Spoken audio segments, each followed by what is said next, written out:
gördüyün qardaşın haqqında özvə rəva bilmədiyin pis niyyəti içində saxlama, gizlətmə. Biz bəzən bəzilərinin barədə pis niyyətlərimiz olur ki, özümüzə rəva bilmərik. Və hətta görürsən, birinin başına pis iş gələndə biz sevinirik. Bu, var insanlarda belə xüsusiyyət. Bu işin axırı nədir? Buyurur ki, gizlətsən, axırda Allah ürəyində nifaq yerləşdirər. Nifaq yəni münafiqlik. Pis xüsusiyyət adamda ola bilər, amma onu gizlədib adətə salmayaq gərək.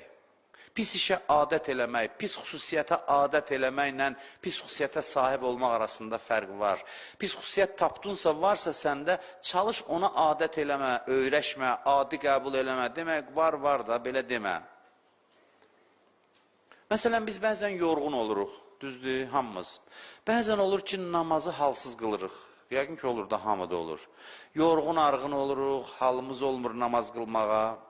Bir qədər indi bəzən olanda təbiidir də, indi bir gün görürsən, məsələn, adam çox yorulur, namazı halsız durur, qılır. Amma deyir, insan buna adət eləsə, namazlarını tez-tez halsız qılarsa, bu artıq münafiqlikdir.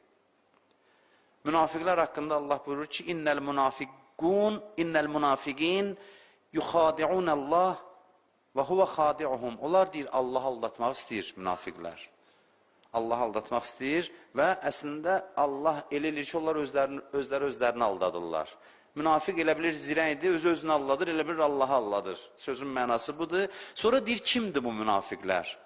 Münafiq yəni hansı xüsusiyyətə sahibdir? Münafiqlər necə tanınır? Buyurur ki, və izə qamu iləs-salah, qamu kusala. Deyir, namaza yaxınlaşanda, namaza duranda, belə deyək də, halsız dayanarlar.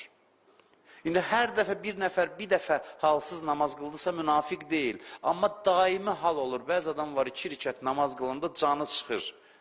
Bu davamlı olarsa bu təhlükəlidir.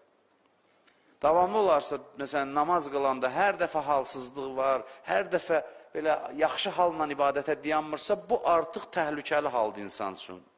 Buna görə adam həyəcan təbili çalsın. Allaha desin ki, ilahi, bu nə namazdır mən qılıram? Hər dəfə namazı halsız qılıram. Adam bir də görsən, məsələn, Allah eləməsin də olur da, birdən məsələn, bir iş görərsən, tərifləyərlər, birdən riya gələr sənə. İndi ola bilər.